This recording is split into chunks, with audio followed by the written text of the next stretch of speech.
Well, welcome back to the Rum Runners podcast, where we drink rum and we talk about stuff. I am Jared, and today's episode is going to be a little bit different. Kyle is crazy sick, so he couldn't be here. He wishes that he could, but I wasn't about to have him on camera coughing his lungs out and, possibly throwing up. Now, he does say that he does not want thoughts and prayers. He would rather everybody do a blood sacrifice and really like test your resolve. See if we can get him better faster. Now today I'm joined by a very special guest.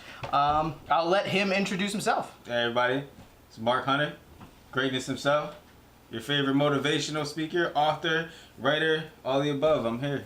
Let's get it. There we go. Epic intros for everybody all around. All right, so let's just hop into it. Now, Hunter, I know you don't really drink. But yeah, it's a new thing that I started. Right? Yeah, but as we stated, the standard for this is we drink rum and we talk about things. So if you want to just take a little swig, that is perfectly fine. No. Little shot. I'm just drinking it straight. Listen, straight out the bottle. Just take it straight to the head. Years old. I don't got it no more, man. I'm out of the game. But I'm gonna throw a little bit in here. There you go. That's good. We're not looking for heroes. enjoy myself as we have these this intellectual conversation. Definitely. I'm going a little bit harder, but I'm keeping it away from what I did last time. You may. The last video, I went insane with my pores. Like I said, I didn't watch the whole thing. If you want to go ahead. Oh, you can go first, man. All right. Let's just make sure it doesn't fizz on us. That would suck. Yeah, for sure. There we go. Yeah, but the last video I filled it up to the words. That was the rum pour. You guys had a great conversation, man. By the end of it, it was a great conversation. We had a lot of fun. But by the end of it, we were a lot more hammered than we thought. You ever we were heard of Drink Champs? No. It's a podcast with Noriega, the rapper. Okay. And he'll get other rappers on, and they'll tell like old school rap stories, basically stuff that was going on when they were at the top of the game. Mm. Like he's had DMX on there, he's had Fat Joe, cool. a bunch of people like like Dame Dash, all those people guys that we used to listen to. Yeah, from the early 2000s. Yeah. And before that, he's had them on the show, got them drunk, and they tell crazy stories from their career. Awesome. It's well, dope. Cheers. Start it off. Cheers. Let's get it. Woo! I ain't drinking in a minute. Once again, today we're drinking private stock. Still not sponsored by Captain Morgan's, but we can be. Interesting. I'm gonna try not to do that as much this time. Interesting. But yeah, so we're still drinking the same stuff. We're gonna kill that one, and then we got a second one. Or I'm going to. This video is still not sponsored by private stock. Still not sponsored. I can't believe it. We got like 50 views or something like that. Gotta get the logo in the screenshot. Yeah, exactly. You need to make sure it's Rum Runnas right up front. Let's get it. But yeah, so today's topic is going to be, I'm kind of placating to my guest a little bit. If you didn't notice by the introduction, oh yeah, throw as much soda as you want. I don't need you just tasting straight rum. But if you didn't notice by the introduction, motivational speaker, author, entrepreneur. I'm out here, really in this gang. Let's get it. Am I gonna have to cut that out? Gang. Well, you know what this means, right? It's sign language. Is it like I love you? I love you. Yeah. I do it in photos and everything like that. Just double I love you? My motivation is all about love, man. It's all about love, money, and health. So. All right, look at that. I'm learning new things. I feel like I should have read your book before this. Well, you're about to get it today. Exactly, I'm gonna get it today. But yeah, so I'm pandering to my guests a little bit. But today we're gonna be talking about business as a whole, because this channel, this podcast. Every single thing that I'm doing here, it is a business. At the end of the day, that's what it comes down to. I'm starting a business, I'm making a brand, and I'm trying to grow it. Mm-hmm. And you have been doing that longer than anybody else that I know. Dope. And you are as close to an expert at that as I can even think of. Damn, man. That's your boy right here. Just love, man. Love. Hey, listen, I work hard, man. That's I work what hard. it is, yeah. I appreciate that.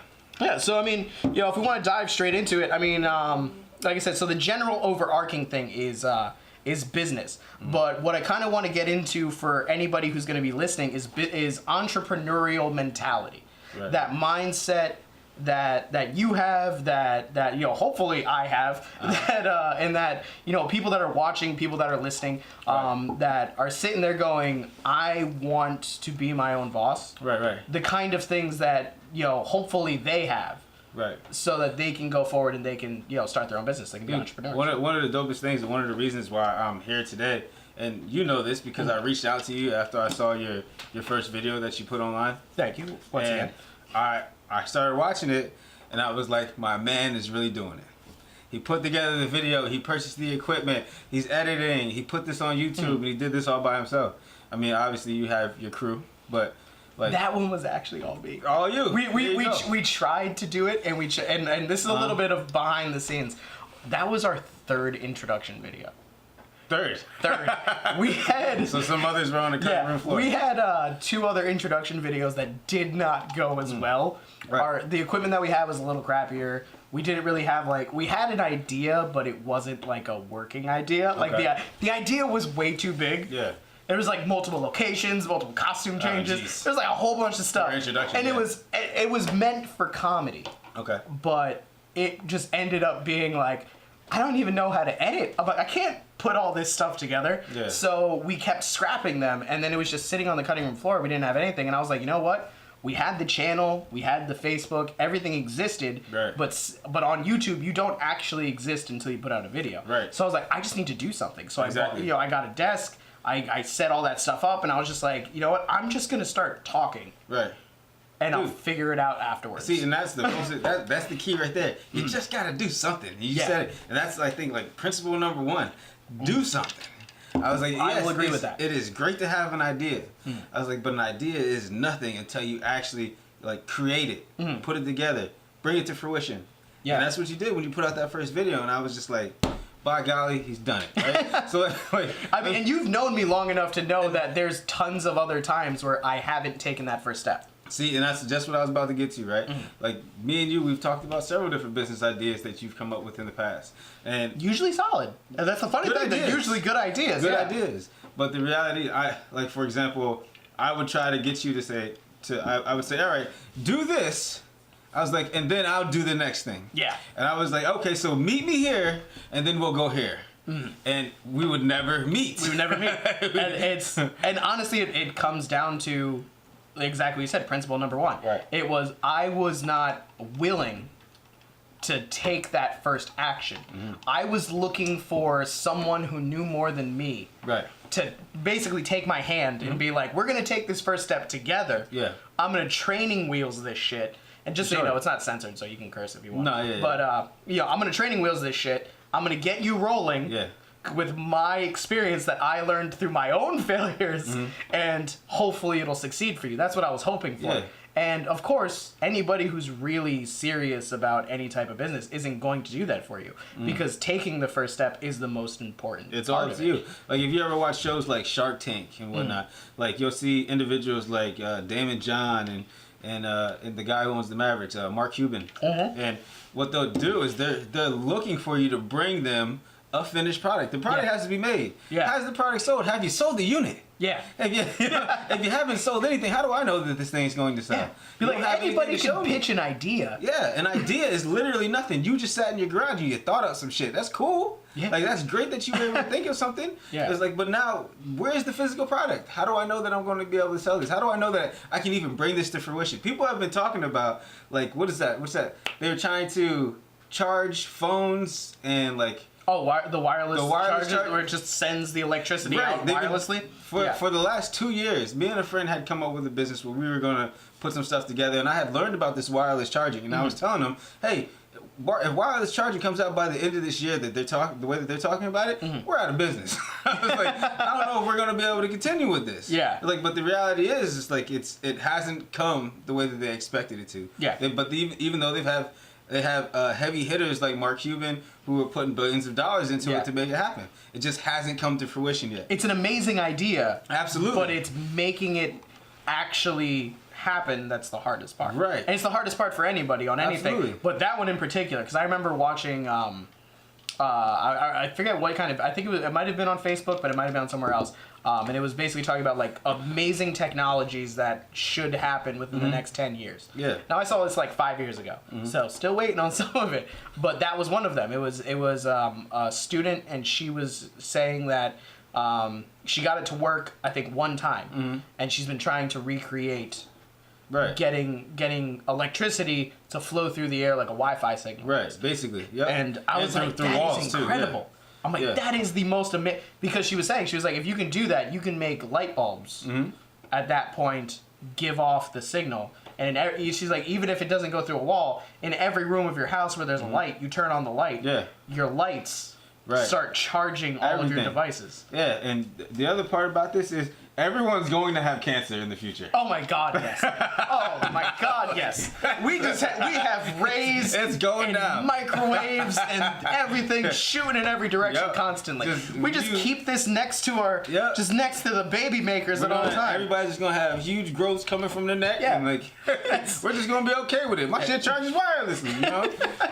I mean, but yeah, it's the cost of convenience is having 3 arms. Absolutely. What it is. You know what's funny is you mentioned that I could curse. I have a younger cousin, and she's 7 years old. She's about to be 8 in January, and she was saying, well, I actually just asked her because I curse a little bit. Obviously, I was in the military, you know, so I got that in me, especially when I'm angry. Yeah, exactly.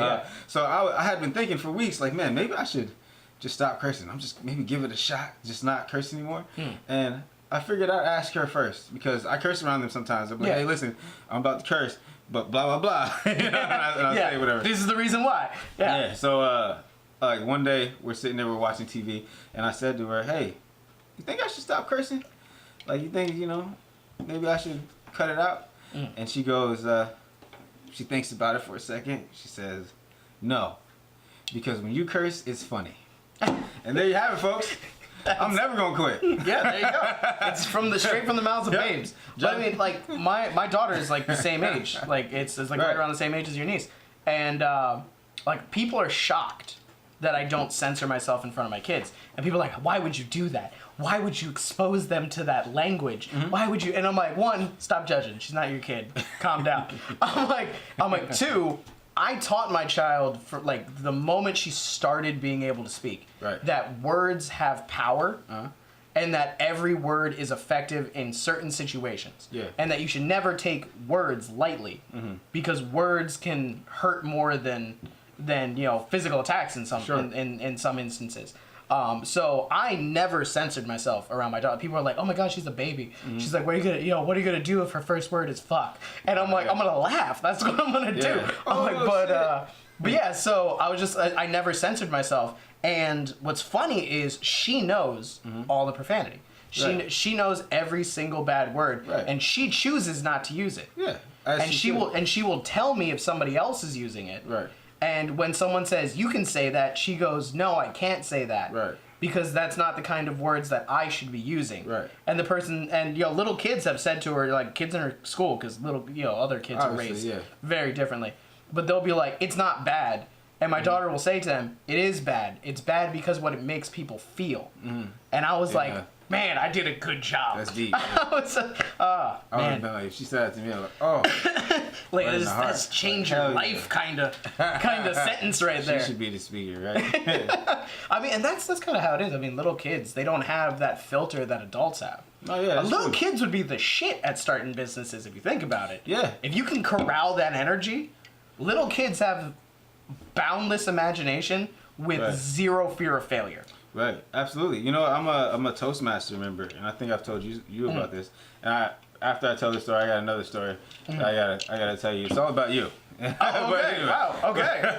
I love stories about me. I tell people these stories all the time. Okay. But in Toastmasters, I have an opportunity to not only speak and become a better speaker, but to lead. Right. So I have an opportunity to teach others what I've learned as a speaker so far.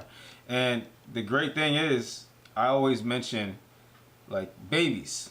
Like, when you think of a baby, they don't care. You know, like, if a baby is more likely to take off its clothes and run around and be free than anybody else. Yeah. And the reality is, like, the baby oftentimes doesn't care that they're naked. But once you grow older, and then you start to realize that what's the term for it? It's like, I mean, you're talking about like societal norms at that point. Not necessarily societal norms, but you become conscious. You become conscious of the fact that you're naked and that you shouldn't be naked, or maybe that you don't look the best naked that day, you know? Yeah. Or maybe I could have been on the treadmill. I could lose 15 pounds. I don't want to show people my body, but you have that consciousness and that awareness of yourself, and it causes you, especially in front of an audience, to question yourself. Whereas a baby doesn't do that. Doesn't question itself. Knows what it wants to do. Wants to have fun. This is how I'm going to have fun. Yeah. Like when you get in front of that audience, you have to lose some of that awareness. You just have to be your best self. Be yourself all the way through, because that's all a baby's doing. Being itself. So if we could have children be speakers, be entrepreneurs, they would be the best at it, because they're not thinking, what does everyone else think of me? Yeah. What do I think of me? And I think that's the most important thing. Yeah. That's incredible. That is actually like a great way of thinking about it. I ain't even drunk, dropping bombs, baby. So many wisdom bombs being dropped here. Now here's a story that I tell a lot of people with Toastmasters, right? And it has to do with you. A lot of it has to do with you. Really? Because, okay, cool. I remember. I look forward to hearing this. I had gotten out of the Army. And at the end of December 2011, I got out. So technically, I always tell people about 2012. I remember a lot of people asking me, so now that you're out of the Army, what do you plan on doing? Like, the only thing that I knew I wanted to do was to start my first company, which is I Am Greatness.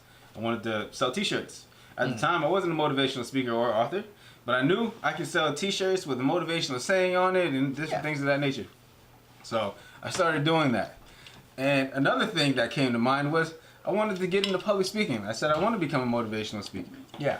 I didn't know how to go about it, right? It's very difficult. It's not like it's out there for everybody to know. It's very true. So one of my first thoughts was like, I just got to get like 20 friends together and just start talking. You know what I mean? Like, how else am I going to get some practice? Yeah. But after, I want to say I was around the Lehigh Valley for like 2 years, and then I moved to Maryland. Right? So once I got to Maryland, as soon as I got there, I heard about Toastmasters, and I heard about it by reading a book, right? And as soon as I told you guys that I had joined Toastmasters, you especially, I think you were one of the first people that I talked to. I said, hey, you asked me what I was doing in Maryland. I said, hey, I just got involved in this thing called Toastmasters. I said, I think it's really going to help me out with public speaking and all that. And the first thing that Jared says to me, Toastmasters, oh, I heard of that. Excuse me. So for 3 years now, you've known that I want to be a motivational speaker. And you don't tell me that there's a place that I can go to learn to speak. I did. Okay. But you knew about it. It's absolutely ridiculous. And I tell people all the time, I was just like, the fact that my friends knew that I wanted to become a speaker, and they knew a place where I could go to start to learn, and they didn't mention it to me. I had to find it in a book 3 years later. Like what's funny is, like, I found out about Toastmasters through somebody else that wasn't even just trying to be a motivational speaker. They were just that wasn't trying. The reason I went there for sales. Yeah, but they were trying to get better at presentations for their job. Absolutely, yeah. And because I forget what it was. I forget where I was working at the time, but I was working somewhere, and my entire life people have always told me the exact same thing. You're very well spoken. Right. You speak very well. You convey a message really well. You conduct yourself really well in front of a group. And I was like, really? Because I have crippling social anxiety. So I'm like, it's awkward to hear that. But people are like, no, totally. They're like, I want to be able to do that. Like, because I used to just get up in front of people and just bullshit entire presentations. And people would be like, that's true. Yeah. You believe it. I believe it now. So it's true. And they would run with it. And people are like, I joined this thing called Toastmasters. And I was like, what is that? And they were like, oh, it's this place that, teaches you how to be, it's like, it's a group, people come together, it helps you to learn the skills and build the confidence to be able to speak in front of people better. Right. And I was like, oh, that's cool. Yeah. That's cool. I'm like, I did theater for that. And that's all that it went in my brain. I was like, I did theater for that. That's what they taught me in theater, was how to lose that sense of self-consciousness, become whatever you're doing at the time, and just talk. And just say what you gotta say. Just get it across. And so in my brain, I was like, when they were like Toastmasters, and I was like, cool, yeah, I'll just retain that in the back of my head. Yeah. But it's not really a necessity for me, because You know, if anybody says, how to become a better speaker, I'd be like, you should join a theater group. Right. I'm like, that's what you should do. He never said that to me either. but I did end up doing improv as well. So I took an improv course, but I also, I've been a Toastmaster member for the last 4 or 5 years now. And it's helped me tremendously. Obviously, the original reason I went there, I was reading a sales book. I saw it in there and decided, hey, if I want to work on my sales presentation, this is where I need to go. Yeah. Went and did it. But then it also doubled for the fact that, you know, now I am a motivational speaker, and it is always what I wanted to do. Yeah. At least for like the last 4 or 5 years. I used to come to you for motivational shit all the time. Right, and I was telling somebody that too. I used to just be like, damn, I don't know what to do with my life. Right. I feel kind of lost. I feel kind of like I don't know how to get everything in order. Who should I talk to? And like I would go, you know, I would contact, you know, the people that at the time were considered my best friends, and I was like, they're just saying what friends would say. I'm like, I need someone that's going to legitimately be like, look, this is where you're bullshitting. Yeah, This is where you're fucking up your own life and getting in your own way. Yeah. This is what you're doing good. This is how I'm giving you the map. Yeah. Do it. And I would always call you. Yeah. Always. Every time. I'd be like, I need to call Hunter for a no nonsense, zero bullshit reevaluation of my life to get me on track. Yeah, the one thing I'm not going to do to you is lie. That you do not. Brutally honest would be two words to describe you. Absolutely. But it's necessary. You need to have someone that's going to be able to do that in your life. Very true, very true. That's how we run it, man. Definitely. But one time, well, one of the reasons that I actually ended up talking to my little cousin about me stopping cursing was because this past summer, my cousin was working with us over at our home improvement store in Maryland. Okay. 6231 Kenwood Avenue, Rosedale, Maryland, for those who are interested. Hunter's Home Center. Not a sponsor, but we will gladly give free marketing. Boom. Hey, we're doing it for Captain Morgan, right? That's true, yeah. We're doing it for Captain Morgan. Might as well do it for yours. But we've had employees come in and out. Most notably, you know, it's a family-run business. So obviously, if you're family, you have an opportunity to not only work there for money, but to learn how to run a business. Yeah. That's one of the great perks, and one of the reasons why I'm so motivated to keep it going. Yeah. And my cousin comes there for the summer. He was only there for about 2 months, and he was just a shit worker, just terrible. On top of that, he's a physically weak human being. He's 21 years old. And, and my thing about that is, like one day I just got upset at him. I was just like, you are unprepared to do this job to the best of your ability. I said from now on, I was like, I'm gonna need you to do push-ups at work. I was like, I want you when we're not doing anything, just knock out some push-ups. I was like, because it's going to make you stronger so that you can lift these cabinets. Sometimes we're removing garbage from a home that we're doing renovations to. Yeah. I was like, and he's struggling with everything. Yeah. And after a while, he was just like, oh, I can do all these push-ups, but it's not really going to help. He doesn't understand exercise science and how it works. He just thinks that, I need to lift weights. And then I was asking him, how often do you work out? He was like 1 to 2 times a week. I said, well, that causes muscle atrophy. You're not working out enough. You know, obviously, if you want hypertrophy, you want to increase the amount of time. I said, don't you think? And I always do this. I always mention to people things that would make them better. Yeah. Like, all right, I'm not just telling you what to do. I'm telling you something that You're giving options. Right. I'm giving you an option that will increase your abilities in the future. So I said, hey, instead of working out 1 to 2 times, what do you think about working out 3 to 4 times a week? And he was like, no, I don't want to do that. But what's your problem right there? How do you think you're going to get better at anything? It doesn't make any sense. It's like I was like, just because you didn't come up with the idea and somebody's giving you the idea, you're throwing it away because, I'm fine with the way that you are. You can't do your job. You can't be fine with the way that you are. Yeah. I'm tired. Then I started cursing at them. Started telling them, let them know they used something in the Army. One of the things in the Army, if anybody ever calls you a piece of shit, you are the lowest of scum. There's no worse name to be called in the Army than a piece of shit. Because that means you are the lowest of the low. No one wants to deal with you. We know that you're going to cause problems and you can't do your job properly. I let them know. I said, come on, man. I was like, you're my cousin and I love you. I was like, but you're a piece of shit. If it was up to me, I would fire you. On top of that, I said, I don't like you as a person. But I love you because you're my family. He's like, I know I'm gonna have to see you again and again and again. He's like, but I'd never work with you, and if I had an option, I would never be your friend. And sometimes that's how you gotta lay it out. And honestly, anybody that, this, just to tie it back into the topic, like another, what did we call the first one? It's like something one. What was the word that you used to discuss taking the first step? I think I'm drunk, man. No, I'm joking. I forget the adjective that you used, but whatever it was, whatever we said. Okay.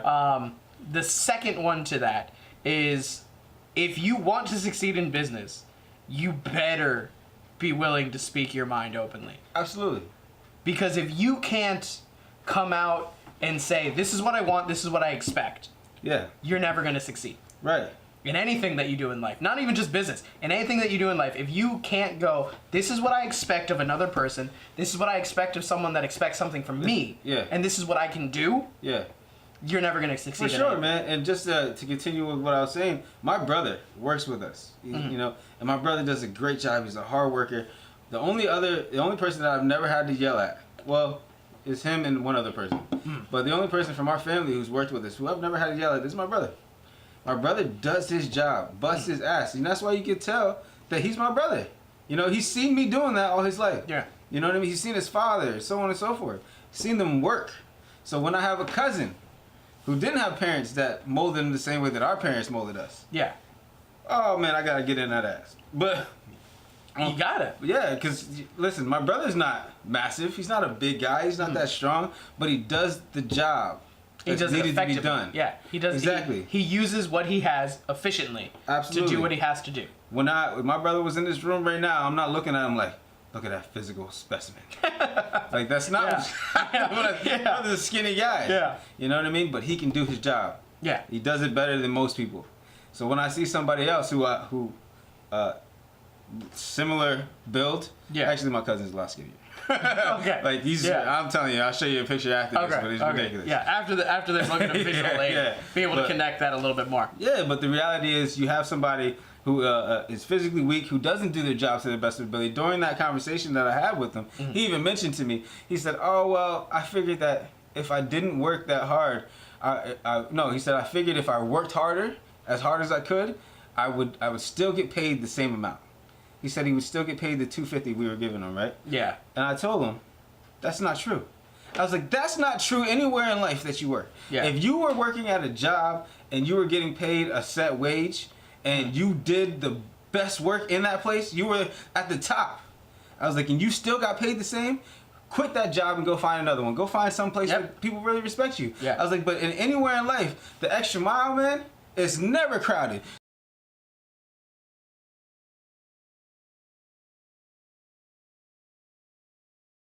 So the reality for my cousin was, if I work hard, I'll only get $250. Not true. I would easily he would have been making more money that summer. And I pointed out to him, I said, what do you think my dad came to me and asked me the first week that you were here? My dad always does this. Anytime we have a new employee, whether it's a family member or not, he says, so how's he doing? How'd he do this week? You know what I've had to tell my dad on several occasions? Dad, he's a piece of shit. And if it was up to me, he wouldn't be working here anymore. I've had to do that 2 times. We've only ever had 2 other people come in. Because normally, especially during the winter, most of the work we can do ourselves. So it's not that big of a deal. So when we have family members come in, typically during the summertime when they're on break from college or whatever, we accommodate them. And there's always an increase of work during the summer. Obviously, most people want to get their houses the type of work, Absolutely. So so when my dad asked me, he said, Mark, how's he doing? I said, Dad, he's a piece of shit. On top of that, I said, he's not a good worker and he's not a good human being. I said, if it wasn't for the fact that he's my family, I was like, I wouldn't even want to be around him. Do you think my dad's gonna pay him more money? No. Absolutely not. And that's all based off the first impression, the impression that he laid out for the first week that he was there. Yeah. He decided that I'm only going to work this hard because I'm going to get paid $250 whether I work hard or not, and that's not true. Because if I would, one time, I'll give you a best example. One time, I had a guy who was actually one of my officers. I became president of my Toastmasters club. This guy was one of my officers at the club, and he did a tremendous job working for, helping me out and helping out the club, and we actually ended up building up the club that year, and things were great. He called me one night and said, "Hey, are you guys hiring?" And I said, "You know what? Yeah," because we had another guy there that was just about to get fired. We had given him, "Hey, you got one more week. You gotta get out of here because it's not working out." All right. So he came in and was about to fill that position, and he told me at the prior to that, it ended up not working out because he decided he had certain reasons why he wanted to stick with the other job. Yeah. Nothing to do with how much we were paying him or anything like that. Yeah. Just something that he wanted to work on himself. But I remember after he came in and met my father, and we discussed him being hired and how much we were going to pay him, I said to my dad, I said, "Dad, I know how hardworking a guy this is." I said, "If we got to take money out of my check to pay him more, we'll do that." You know why I did that? Because you understood his value. I understood his value. I knew that he was a hard-working motherfucker. Unlike my cousin. Piece of shit. I told him straight up. I said, if it was up to me, you'd be getting half of what you're getting right now. Because that's how you work. One day, he came out, he walked out of the bathroom, talking about my cousin. And he said to me, he's like, "Yeah, it's like, it's like how, you get paid more money than me, but we do the same work." I said, "We don't do the same work." Yeah. Be like, "I'd like you to slow your roll right there." And he's like, "Wait, and check what you're saying." He said, like, "You don't think that we do?" I said, "We might do the same things. Like, if you pick up some trash, I pick up the trash too, but I pick up the trash 10 times better than you do." Like, it doesn't matter what it is. It's like, I am doing it at a different level of effort than you are doing it. And that's why I make more money than you. Yeah. Because you dictate your own worth. Absolutely. Whenever you do something, you dictate. And if like you said, if a company, even if you're not an entrepreneur, even if you're not trying to start your own business, if you work for a company and you bust your ass, right, you are dictating your worth. You're not dictated by the amount that you get paid. Right. You're dictated by the amount of work that you put in. Right. And the value that people see in that. Boom. So if you make $11 an hour, but you put in $15 an hour of work, if that company's not willing to pay you $15 an hour, you should be, once again, take that step. Yeah. First rule, take the step. Right. Approach them. Have the confidence to speak your mind. That second one, and say, "I feel that I am worth, because of what I do, Absolutely. $15 an hour." 100%. If they're not willing to do it, quit. You literally took the words out of my mouth, because that's exactly what I was about to say. Like, it is about the value that you bring to the hour. That's what you get paid. Yeah. It's and not a lot of companies, they just don't. They don't operate that way, which is what kind of sucks for some people that are stuck. But no. I don't think that that's true. Okay, it is in certain. If you have like a company like Amazon, like they do value hard work and they will promote, but you can't just walk up to like, your boss at Amazon and be like, "I feel like I deserve $15 an hour." But you can do this. But you can walk up to your job or your boss at Amazon and you can't say, "What do I got to do to become a manager?" True. You can't. You might not be able to dictate your pay, but you can dictate the level that you're at to earn the type of pay that you're looking for. You can put yourself on the path. Absolutely. You can put yourself on the path to make more by doing more. Yeah, 100%, man. Like, and you can do that in any area, right? Like, if, for example, at one point when I had first moved there, and my credit plummeted because my father had only been making so much money when we got there. He had just had his first decent year where he made $100,000 in revenue. Not like, he didn't take anything home. Just his revenue. It's his first positive revenue year. Man. When I got there, so like things were in disarray. He was paying me $200 a week. I had just come from Pennsylvania, and I was wholesaling, and I was making 10 to 15 grand a month. Yeah. So now I'm making $200 a week, $800 a month. Yeah. I had a car payment.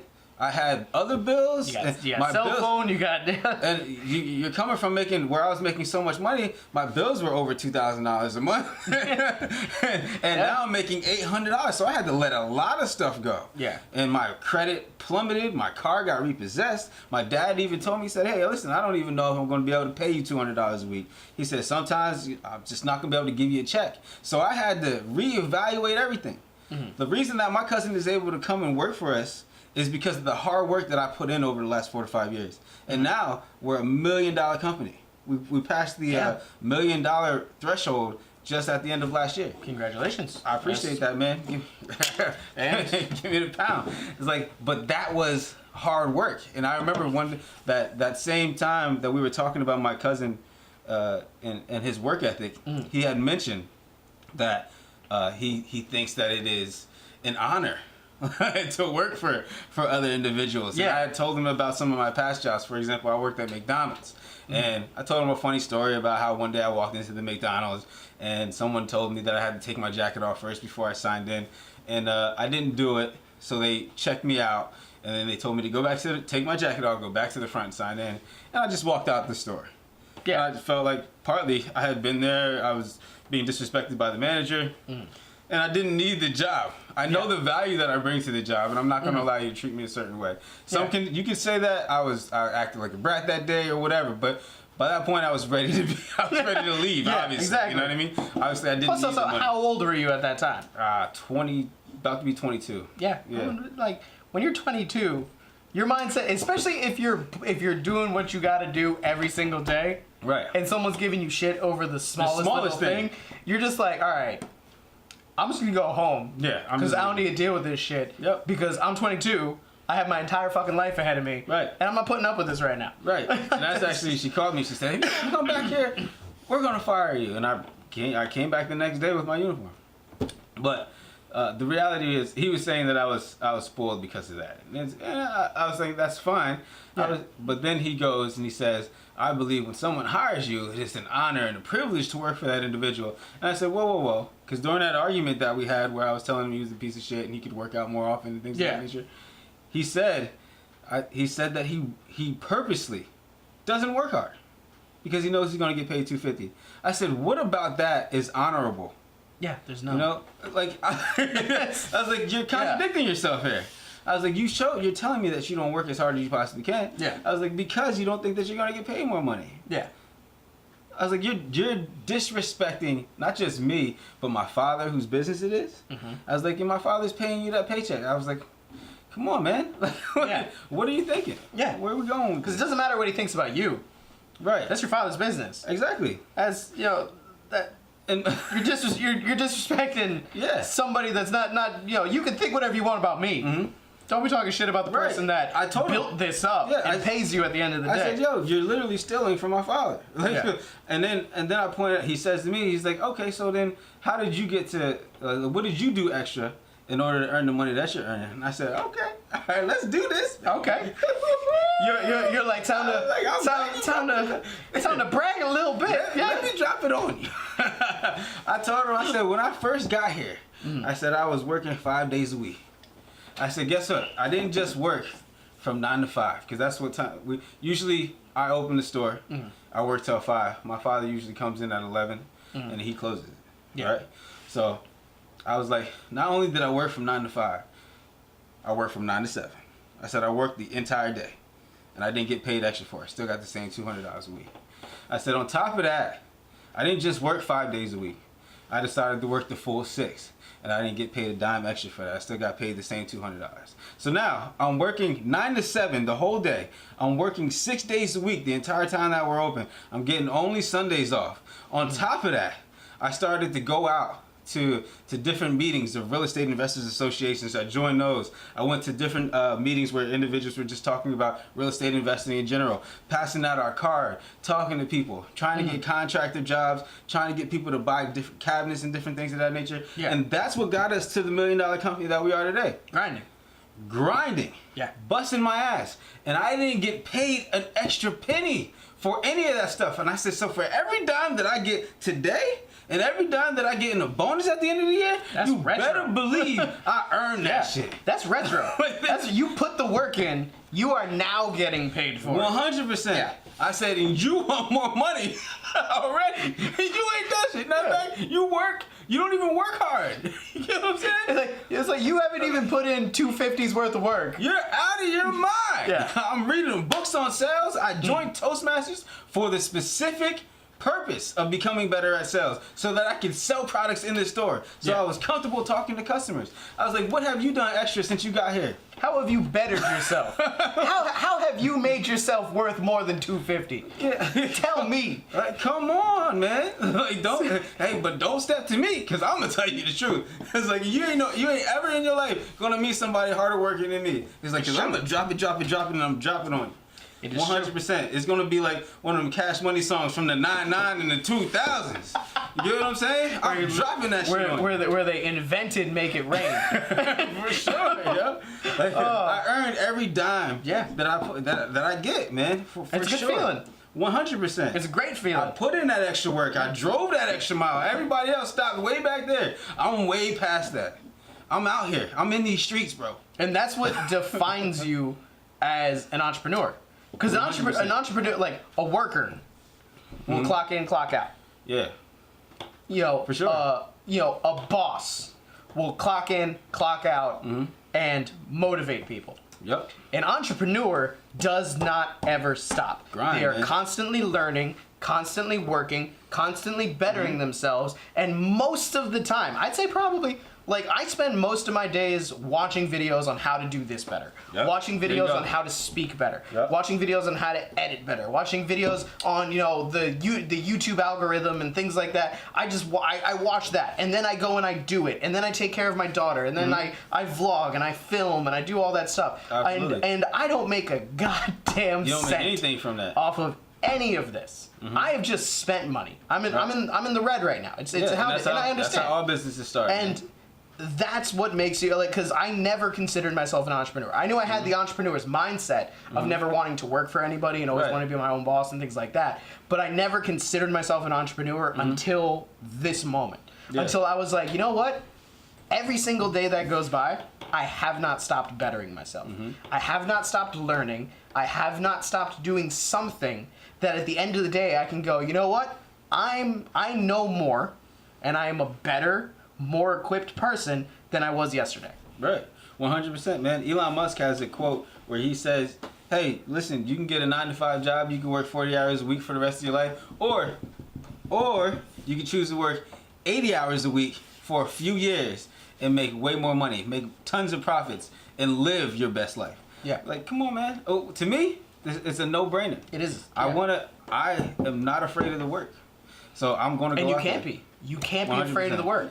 If you want to build anything, if you want to succeed, even if you don't want to make your own company, if you just want to just make money and have a good life, you can't be afraid of work. Because if you're afraid of work, then no one's going to want to work with you. Yeah, man. You got to push back past complacency, man. Yeah. That's a big danger for most people.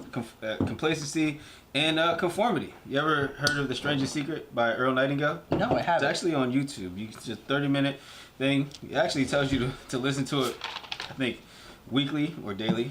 One or two. He's like, don't listen to it. He's like, don't listen to this shit all at one time. He's like, break this up.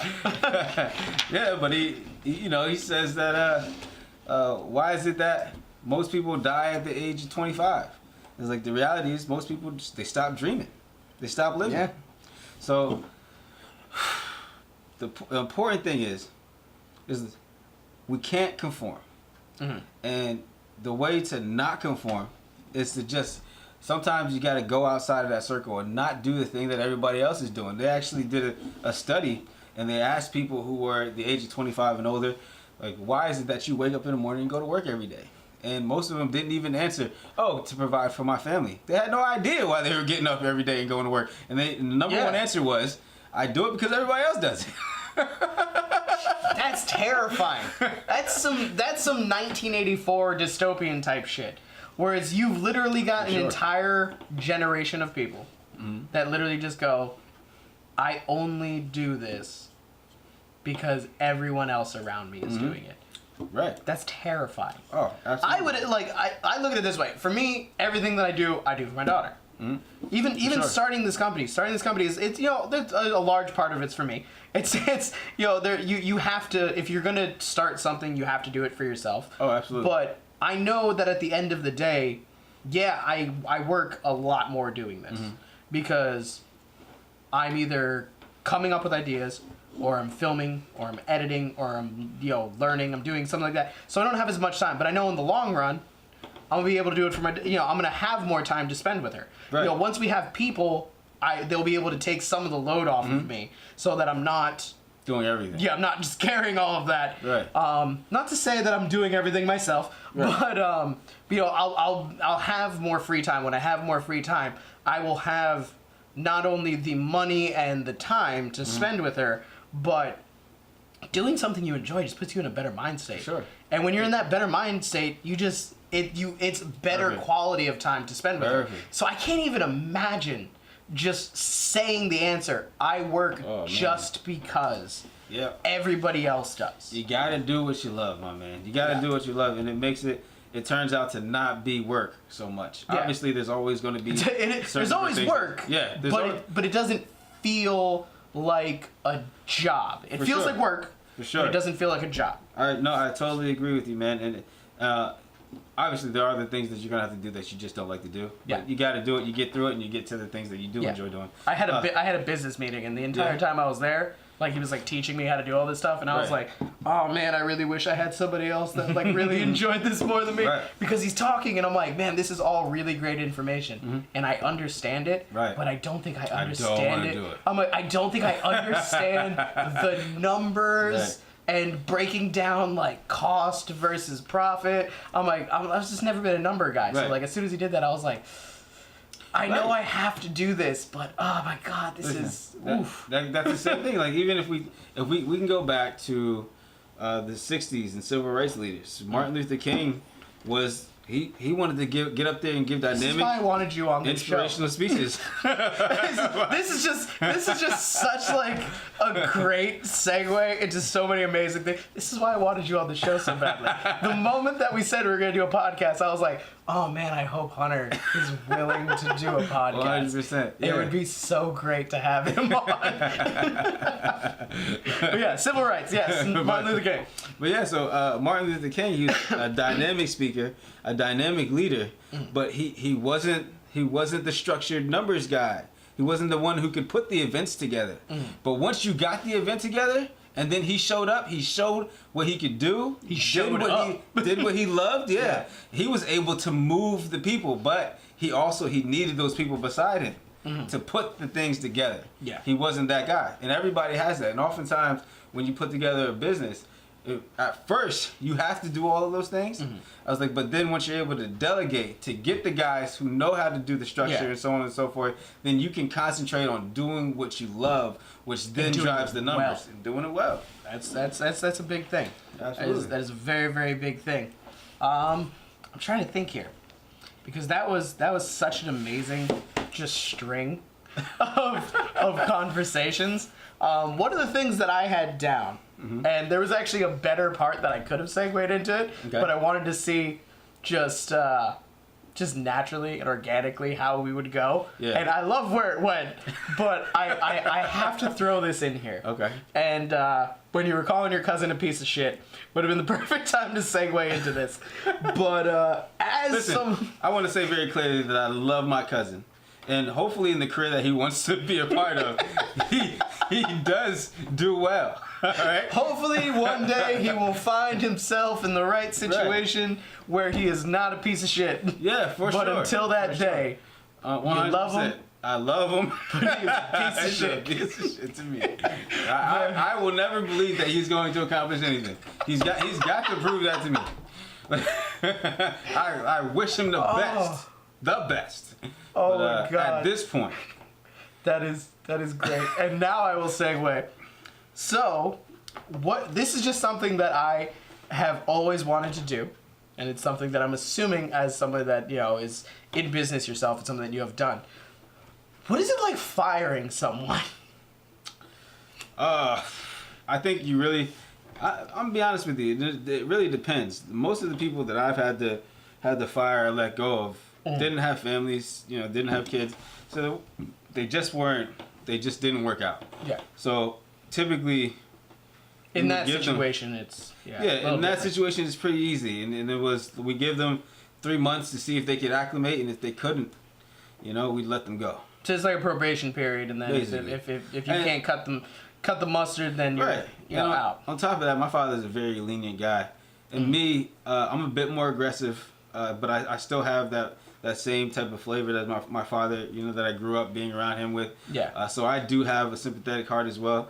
But you've always been super laid back. Yeah. Which is what killed me when you went to the Army. I was like, what is Hunter doing in the Army? I'm like, I'm like, this does Listen. not seem like the kind of place for someone as chill and laid back as you were. They didn't allow it. Yeah. So You were a I very had to different change. guy when you came back. Yeah, I was definitely a more aggressive person. I remember that first month when you came back and we Yeah. went out and you told me the story about the dude that touched your food. Oh yeah. And you were like, that's the moment that my pacifism died. And I was like, and I remember just watching you. I remember we were at, where were we? I think we were at Starters. This is back when Yeah. Starters was open. Starters was a club. Oh, yeah. I forgot about that. So we were at Starters and we were all hanging out, and I just remember watching your eyes, and you just darted to everybody, and I was like, yo, this is a whole other Hunter. And I remember you went away for a little bit to try to like calm yourself down. I did. I had to. Yeah, but it was just so weird because you were always so chill, you were always so laid back. And then you came back from the military and you were just like, and I was like, I don't want to fuck with Hunter. I'm like, I'm not afraid of many people. But gung-ho, very aggressive. Yeah. I remember even from being in the military, I was for a while short-tempered. I definitely had to acclimate during the first couple of years that I was home. And I did let go of some of it, but I also held on to some of it because some of it does benefit me. Yeah. Right. I mean, if you're going to be a leader of men, holding on to what you've learned in the military, where you were surrounded by leaders of men in the most literal sense. For sure. It's why would you let go of that? Yeah. No, like you sure, saw real leaders. Yeah. And you were in some shit. Yeah. Like so like you saw people that Under that pressure. couldn't fuck up. Because if they fucked up, people's lives are on the line. And I think oftentimes, and even in what I'm talking about, my cousin, that's how I looked at it. That's, like, hey, you messing up hurts everyone else. So it's in your best interest, in our best interest, for you to get better. Yeah. And that's really all that I'm saying to him. But the reason that it came out so harsh is because he kept making excuses.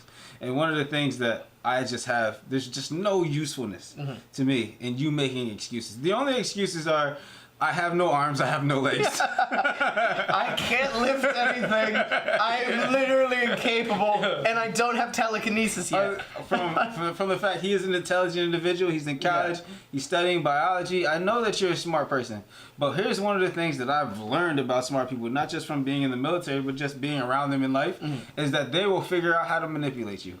And one of the things that I noticed him doing was he is physically weak. So if I act like I'm weak, I'll have to do less.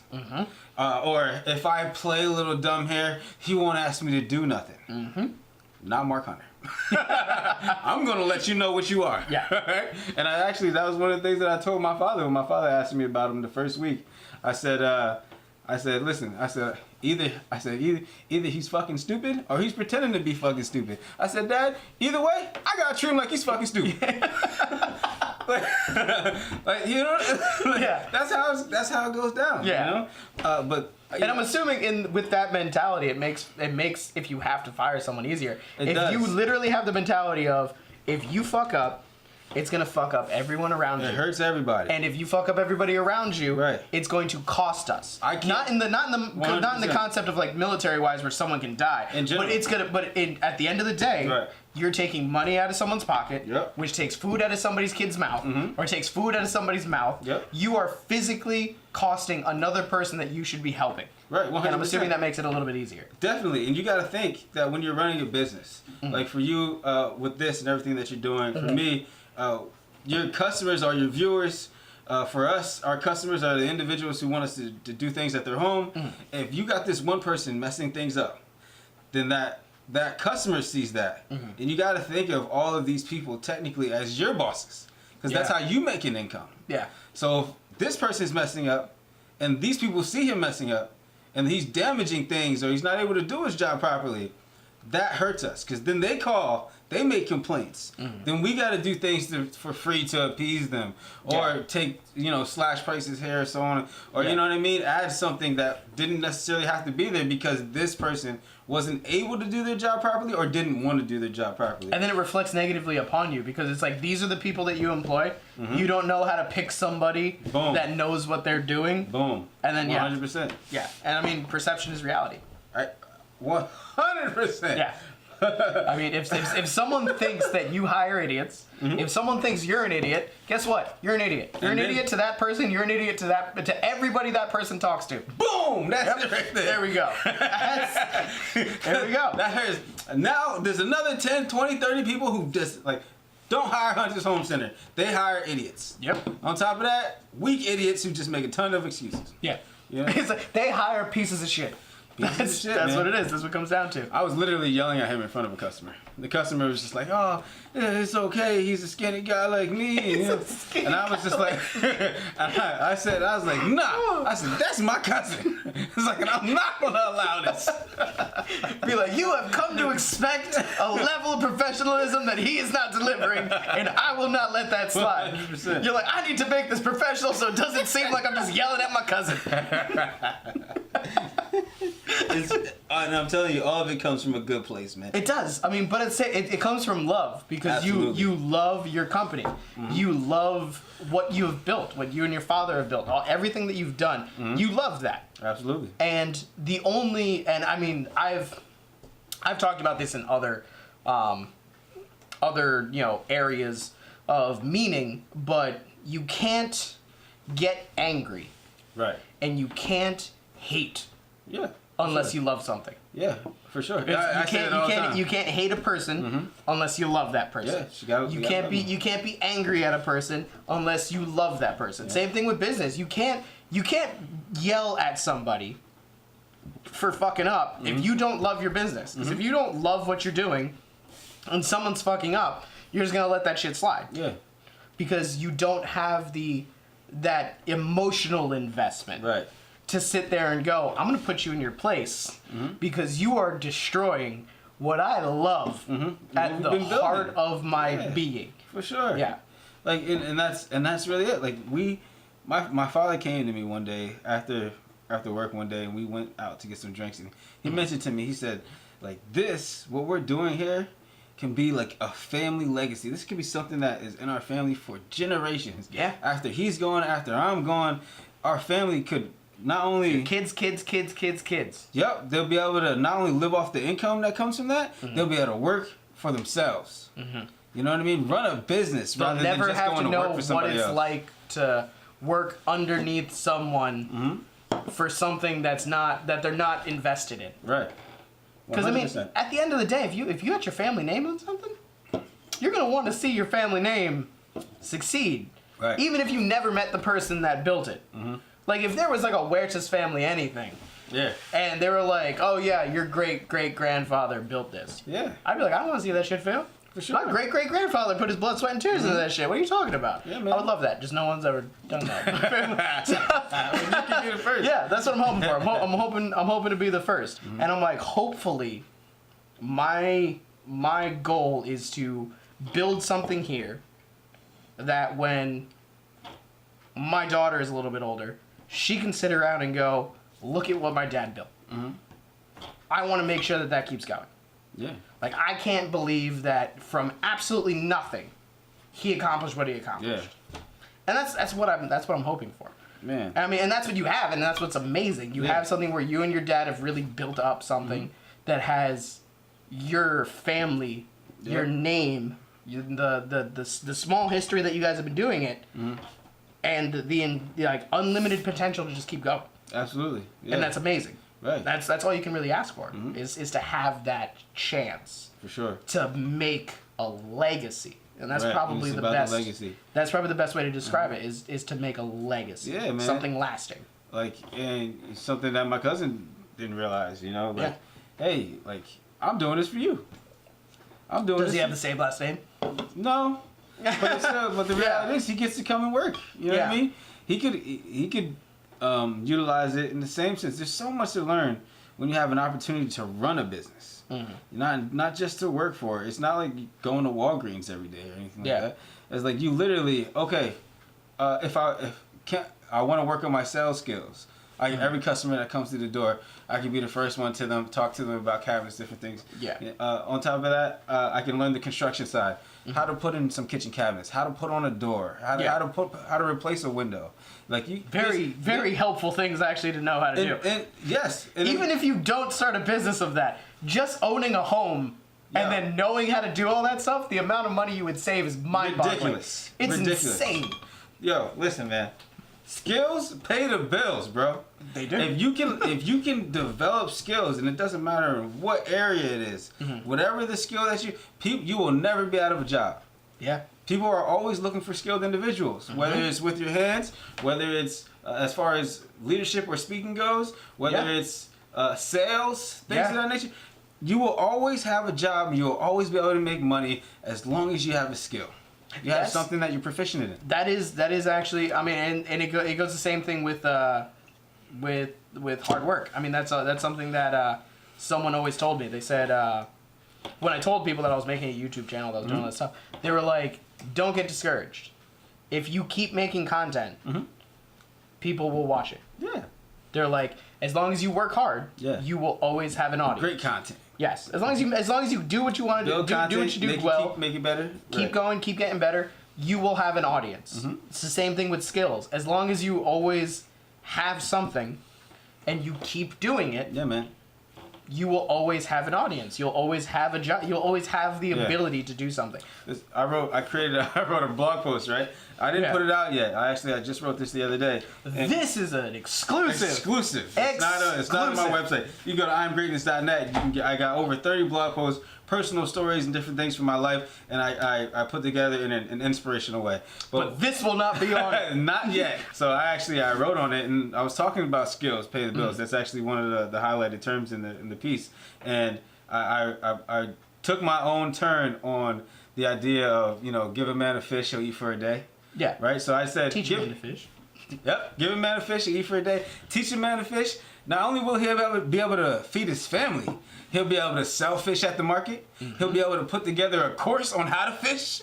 He'll be able to do a podcast. You updated it. Yes. You can do a multitude of things once you learn that skill. If we look at individuals like Grant Cardone. Grant Cardone is considered one of the premier salesmen in the world today. Why is that? Because he wrote a book on sales. He learned how to sell. Yep. And then he wrote a book. Created a business, taught other people how to sell, and he continues to build an empire on one skill. On real estate and sales. That's it. One skill. That's it. It's all about sales. It's the same thing. It's the same thing with doing stuff with your hands, though. Like if you know how to fix a car, you can fix a car. For sure. You can teach your family how to fix the car, so they don't gotta go someplace. You can make you can make videos. Yep. About how to fix the car now. Boom. Now people with the same car can fix that. You can then write a book. How to not get ripped off for dummies. You could do that. It's like for anything. So skill with your hands, skill with your mind, skill with your tongue. I guess that would be in a non-sexual way. That would be a way to do it. Even in a sexual way, you can write a book. You can do anything like that. Yeah. If you have a skill, cultivate it and use it in every way possible. I love that. For sure. I love that. I'm looking forward to that post now. Yeah, man. Now that you've said it, I kind of want to read the whole thing. Yeah. Just so I can see all the ways that you enriched it. Yeah, absolutely. And then on top of that, like what you just were saying about cars, for example, I learned how to purchase a car proficiently. Right? It's a useful skill. Yes. Because purchasing a car is difficult as shit. Absolutely. It's hard as hell. So, it's a stressful experience. 100%. So I figured out a way, and I broke it down, and I'm actually writing a book about that. And I'm going to teach people how they can purchase a car that's not going to break the bank. That's going to be a better car than most likely than they've ever had. Okay. And on top of that, like how to turn your car into an investment. Like, and teaching people that changes everything for them. It does. And it's just a useful skill now that I can take this one small thing and I can bridge it. You're like, hey, I know how to buy a car. Right. In a good way that I think other people would want to know. 100%. And that's marketable skill. Actually, I formed a company. Called Baltimore Rideshare. There you go. Shameless plug. Shameless plug. For the video watchers, he's wearing a sweatshirt that says it. For the audio watchers, once again, that is Baltimore Rideshare. Be great, be more. Is there a website? I've started the construction for the website. Okay. It's BaltimoreRideshare.com. It'll be up at the latest by 2019. 2019 is going to be an amazing year for Marc You Hunter. better believe it. The money's coming, baby. We got blog posts coming. We got books. We got websites. This is gonna be great.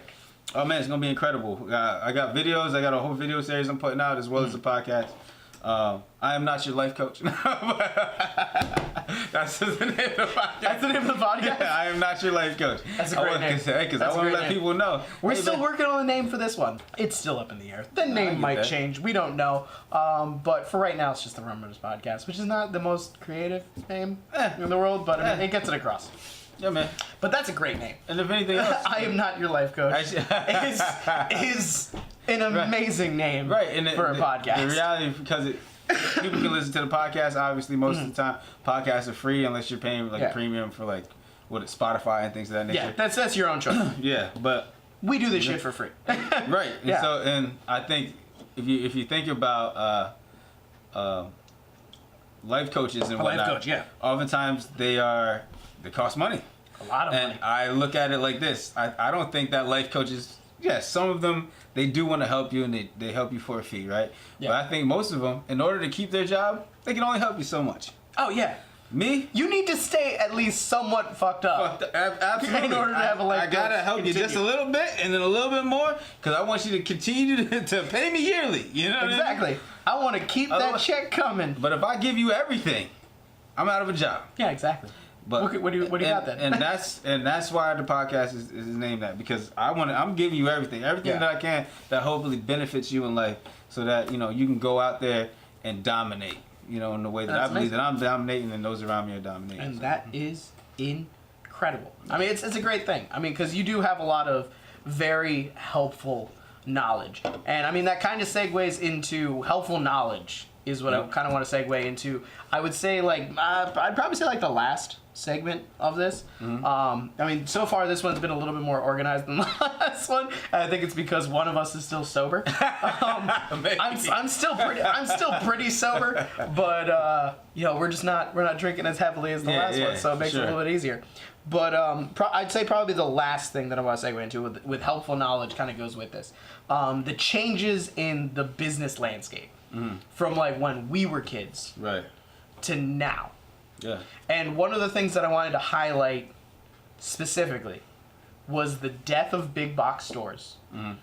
Because remember when we were kids, there was everything things, like yeah. there's Blockbusters, Hollywood Video, like whatever you thought of, there was multiple of that. You can go to even before Walmart, you had like Bradley's, you had Bon-Ton, you had Boscov's, you had Rich, yeah, exactly. So you had all these different choices, and they were all physical buildings, and now they've been killed by online. Yep.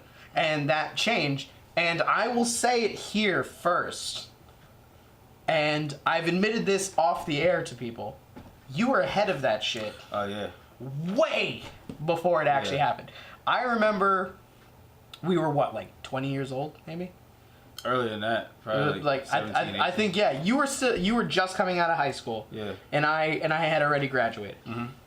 And you came to me and you were like, "Hey, Internet's the wave." Yeah, internet's the next wave.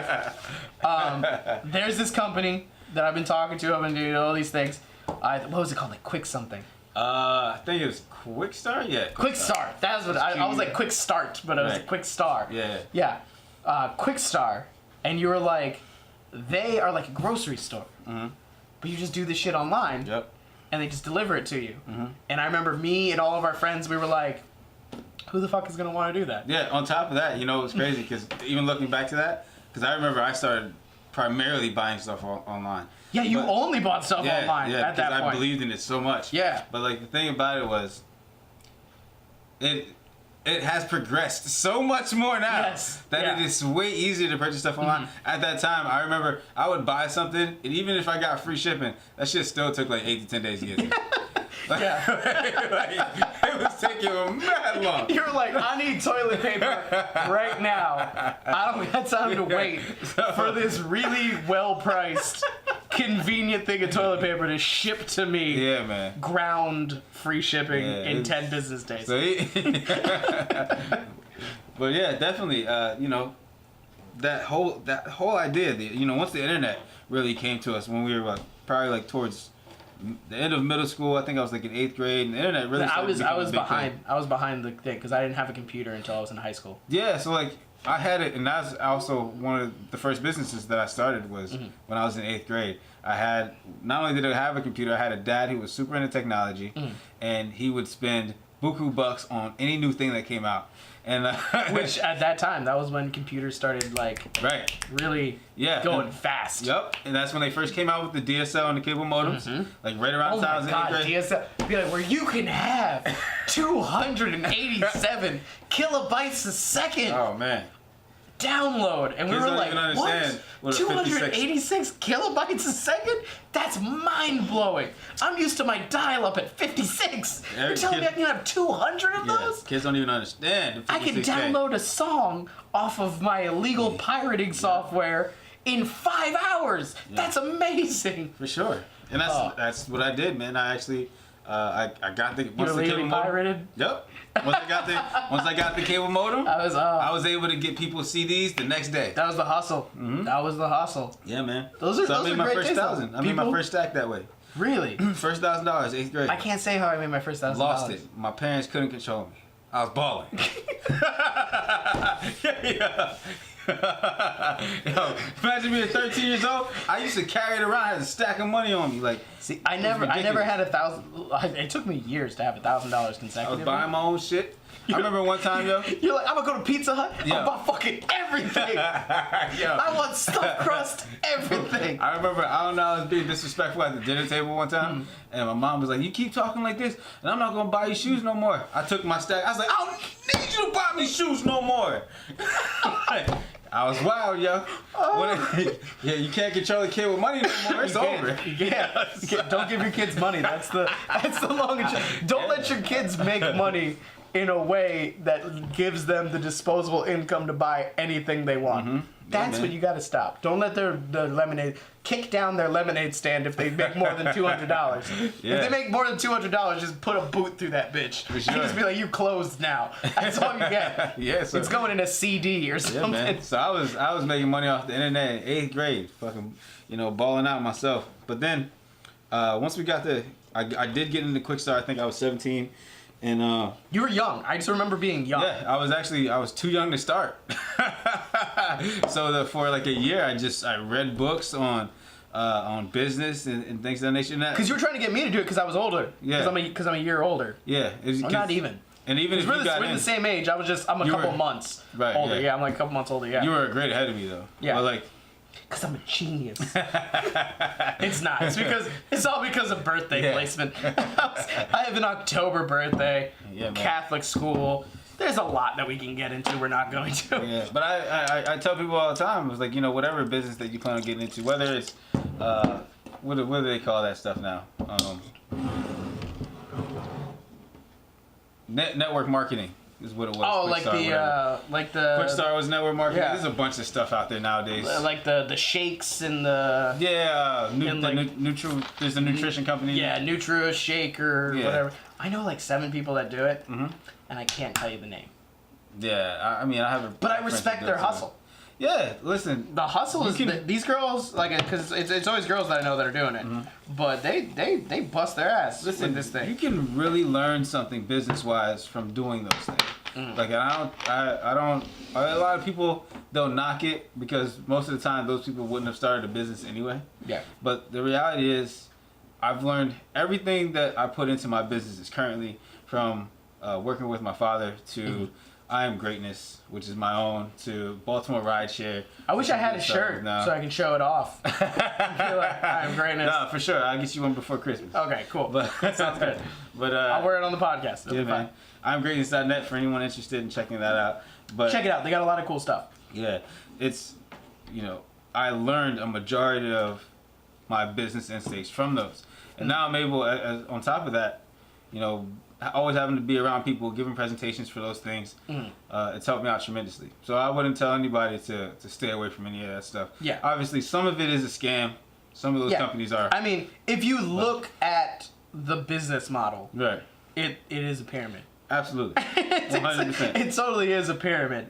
For sure. So, but I mean, the skills that you learn, because you kind of learn to be fearless. Yeah. Doing because those you have to walk up and meet people. Yeah. A lot of or times like meet people. or like nowadays because of social media and things like that. It's like you have to be willing to send every single one of your friends a message that says, "Hey, I'm new to Herbalife." That's what it's called. Yeah. I just started with Herbalife. Yeah. If you are looking to lose weight and live a healthier lifestyle, and they're always the same messages, but if you're looking to lose weight and live a healthier lifestyle, let me know. Yeah. And like, even though it might seem like, oh, you're just copying and pasting and doing something like that, that's still terrifying to think, to sit there, especially if you're like, especially if you have like 500 friends and you're like, how many of these people do I really know? Right. You see, that even in itself, what you just mentioned is a lesson. You gotta let everybody in the world know what you do, right? So you got 500 friends. I sent an invite to every single person in my friends list. I don't even know half the people in my friends list. Yeah, so everybody gotta know. Like, everybody gotta know that you are the Herbalife guy, and if they want to get Herbalife, they can get it through you, right? For example, I have my cousin. Fuck that other friend you know. Come to me. I'm the guy. Yeah. I have a female cousin, the one I was telling you that I got into the fight with the orange. To the altercation, That was an off-camera story. Yeah, we talked about it. It was hilarious. But anyway, she has a boyfriend. He's an automobile salesman, right? So he sells cars and whatnot. And I told him, I said, hey, like, I don't know that you sell cars. If I look at you on Facebook, I don't know that you sell cars. I said, every time that you sell a car, why aren't you taking the picture? Why aren't you putting together a video? Yeah. I was like, you should do something dancing at your car dealership. I should know that if I want to get a car, and shit. if I want to get a car, I should know the guy to go to get a car. Yeah. Especially if I know that guy. I went to high school with that guy or whatever, and I'm just friends with that guy. You're just gonna be like, hey, if I need it, and if he sells it, I'd rather help out somebody that I know, even if it's only a Facebook friend. I'd rather help out somebody that I know than just some stranger. Exactly. Put money in a stranger's pocket than someone that I might have gone to high school with. Especially if you think that person is knowledgeable. Like you said, when you think of somebody to call who's going to give you a no bullshit and he's going to motivate you, you think of me. Exactly. Right? So in the same you need to establish yourself as that person. Exactly. I'm going. Woo, I'm about to run Baltimore. I can't give too much. Let's not. I don't want to take your whole plan and unravel it because not quite yet. But obviously I don't think we got many. I will. I don't think we got many Baltimore viewers yet. But I mean, maybe you can kind of like saturate our market. Get the word out there. Check out Rum Runnas. Bring it up. Hey, it's okay. Now here's another business tactic, right? If you can't be the man in your city, what right do you have to do it anywhere else? Oh, shit. Start off wherever it is that you are. Become the man in that place, and then branch outward. Bring that everywhere. That's what the goal. That's why the company is called Baltimore Rideshare. They're like, this is just the first stop. Yeah. And that's because I am in Baltimore. If not, this might be called Allentown Rideshare, Lehigh Valley Rideshare. Yeah. I would be doing it wherever it is that I am. Yeah. Because I know that there's so much that I could do, especially with Baltimore being a big city. Very big it's city. a lot of ground, you know what I mean, that I can cover. Now, I'm the man in Baltimore. Guess what? It's going to be Pennsylvania, North Carolina, California. Yeah. It's going to be everywhere. Jersey, New York, whole tri-state area. Yeah. We actually I think we've let people know that we're in Bethlehem currently. Oh, have you? Yeah, I think so. Okay. I mean, I look at it this way. There's the odds of like people being like, "Oh my God, this little tiny YouTube channel with like 20 subscribers. I hate that guy's face. I'm gonna find his house and I'm gonna shoot him." Right. The odds of that happening at this small of an audience are probably pretty low. Yeah. I like to think that. I like to think we don't have psychopaths watching. Well, this small right now, eventually this isn't going to be a small thing. Yeah, so people might like trace back and like come back to this one like in a couple years and just be like, now I know exactly where that motherfucker is. Yeah. But no, I mean, that's kind of like what I've been doing with this. I've been trying to like, because a lot of people have been asking me, they're like, oh, you're doing a YouTube channel. You're trying to become a filmmaker. So you're going to LA. No, I'm not going to LA. I'm taking my fucking daughter to LA. You out of your mind? No, no offense to anybody that is in LA. Yeah. But I'm not taking my daughter to LA. I'm just doing that shit. I like this area. I like being from here. Yeah. I like the scenery. I like the scene in general. So if I'm gonna build here.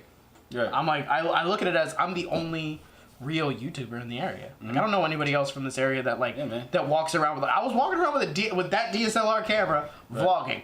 Dude, listen. And I got the craziest looks. And I was like, I'm the only person in the valley doing this right now, probably. Yeah, listen, there's nothing wrong with being a big fish in a small pond.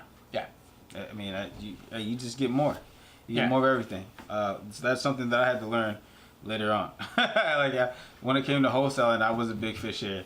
I thought I could go down to Baltimore and be a big fish in a big pond. Yeah. And that didn't work out so well. All right. There were sharks in that yeah. pond. You had to change the mentality a little bit. Be like, all right, I got to keep the skills that I learned in the small pond. And I need to start taking out some sharks. In this lake. So what I did, I took this, and that's the important thing for, I think, any business you get involved for, is remember the skills and the things that you learned as far as being a part of that that section of business, because that can then be moved over to another type of business where everything that I learned, wholesaling, real estate, homes, I put into the construction business that I'm now in with my father.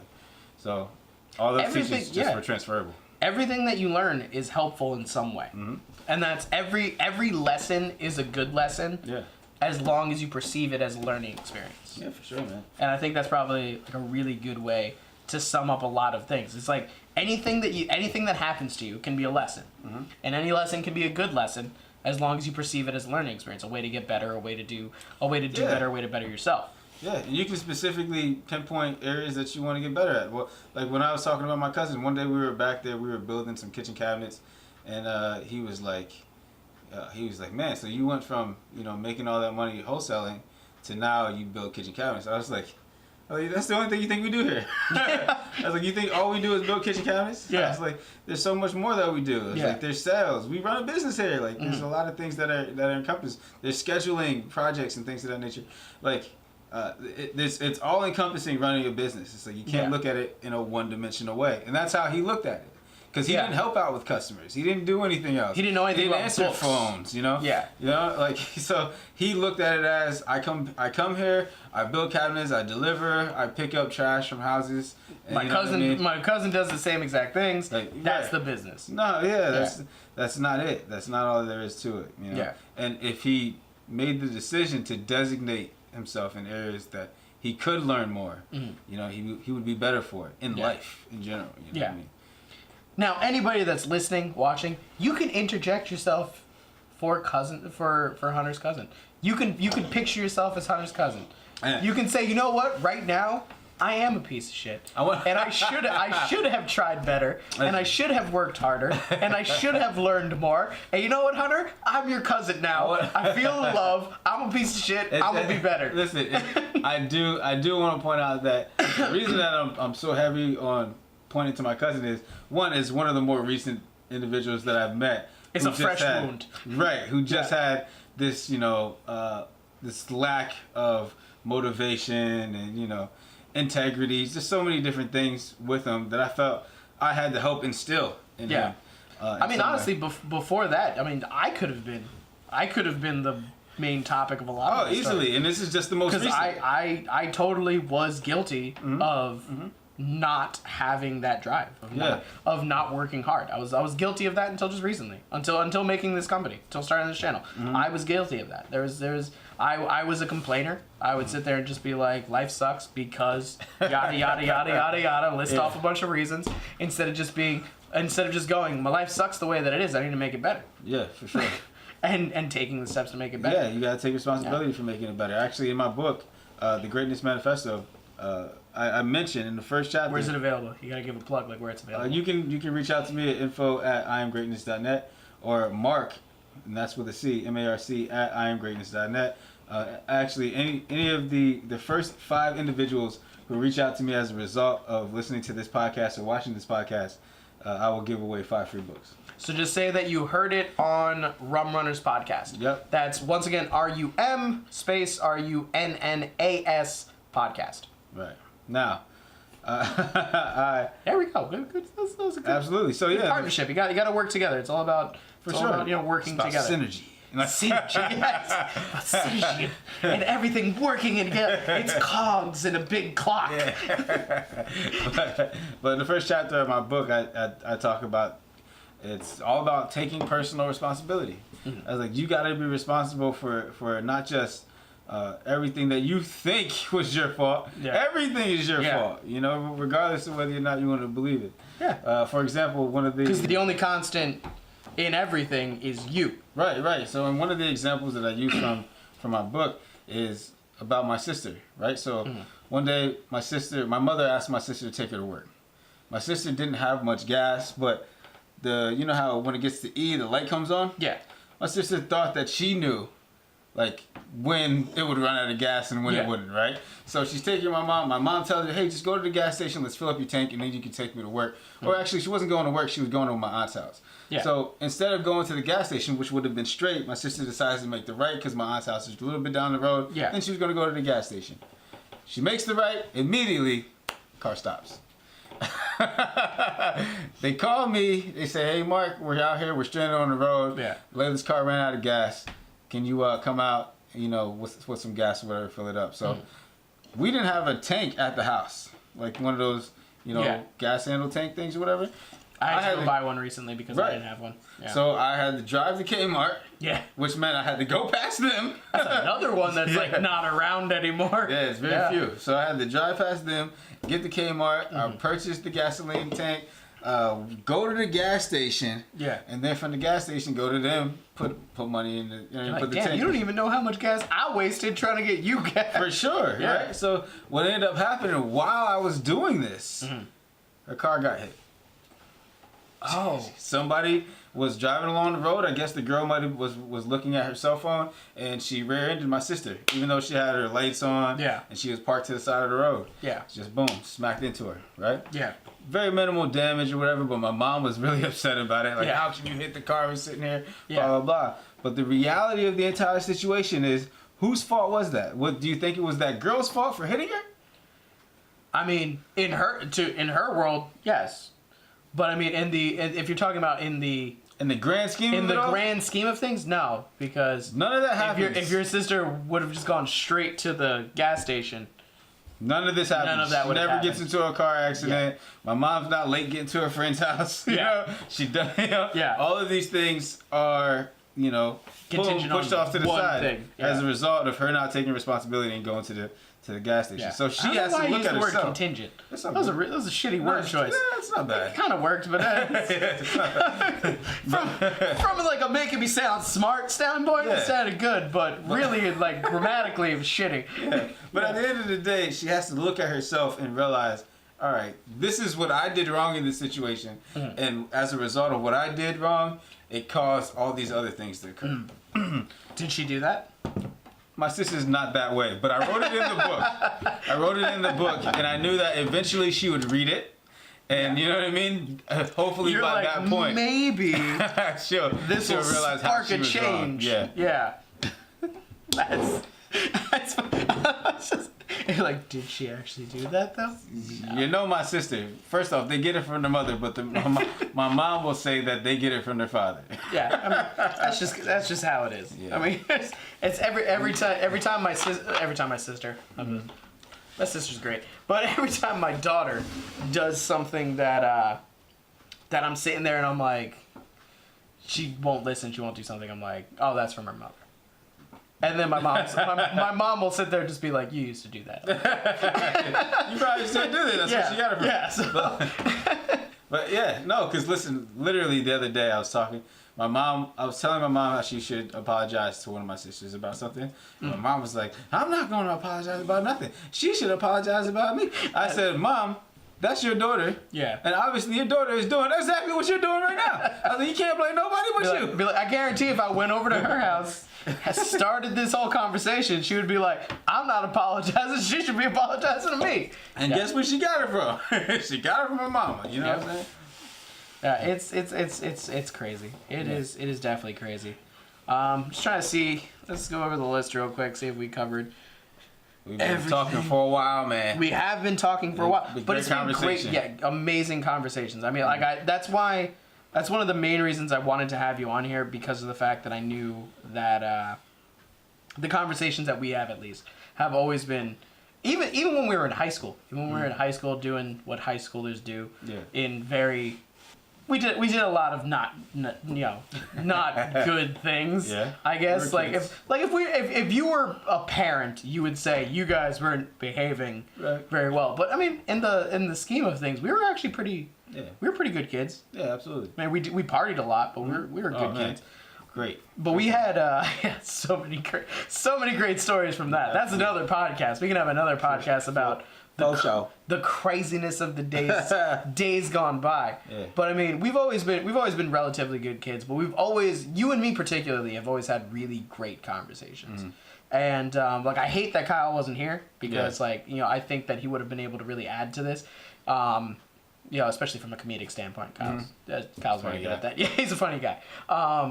But I mean, it was kind of like the good old days. Just sitting here, drinking a little bit, and having these thought-provoking conversations. So that's what we've always done. Because we've always been more intellectual than anything else. Right. So we've always been able to have these really, really great thought-provoking conversations, and that's why I wanted to make sure that even if you wouldn't have reached out to me first. I was planning on reaching out to you in the future anyway, and just being like, "Yo, I need you." So I appreciate that. I'm like, I need you on a podcast. Like, it's a necessity. Yeah. It's not oh, maybe it would be cool if I was like, no. Like as soon as Kyle said we should do a podcast, I was like, awesome. And he was like, we should have guests, we should do all this stuff. I was thinking the exact same thing. We were on like the same wavelength. And he was like, I don't know who we would get. And my first thought, I was like, well, we should probably start close to us. We should start with people that we know, and I'm definitely asking Hunter. Yeah. So I mean, it was a great thing. But I think we covered pretty much everything that I had down. So I mean, I would say this is probably gonna end up being like around like an hour and 20 minutes, hour and a half, and I think that's probably a pretty good. So that's gonna bring us to a close. And here it's become a tradition. I mean, I know that you just had that little shot at the beginning, but it's still in there. There's still a little bit of rum. So it's become a tradition that we close out every episode by just chugging what we have left. Okay. And saying, thank you very much for the conversation. So we will finish it out like we began it, drinking rum and talking about stuff. So it was a pleasure. As always, man.